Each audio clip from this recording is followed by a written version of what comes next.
এটা এখন চলে যাবো আরেকটা শাখাতে। এখানে এটা দেখলাম আর কি, এটা হচ্ছে মূল শাখা আর কি, এই নীলকুঠির। তো এখন যাচ্ছে হচ্ছে আরেকটা, যদিও এইদিকে আসলে সবসময় যাওয়া হয় না, আজ থেকে 15 বছর আগে এইদিকে গেছি। তো চলেন দেখি ফাইনালি কী হয়। কত পুরনো ইট, হ্যাঁ কত আগের ইট এগুলা, শত শত বছরের আগে ইট। এখন তো প্রায় শেষ পর্যায়ে, মানে দেখেন এটা মূলত কী ছিল এই জিনিসটা, ঘোড়াঘর। আচ্ছা দেখো, অনেকে চিনে না। আমি যতটুকু জানি ঘোড়ার ঘরটা ছিল সামনে, এইদিকে ঘোড়ার ঘর ছিল না।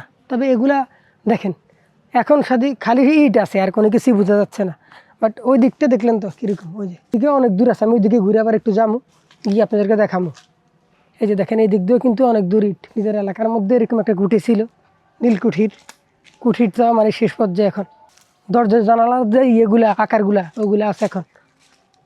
এই যে যদিও জিনিসটা আগের মতো পুরো স্পষ্ট এখন নাই। এই যে দেখেন এইটা হচ্ছে শেষ মাথা।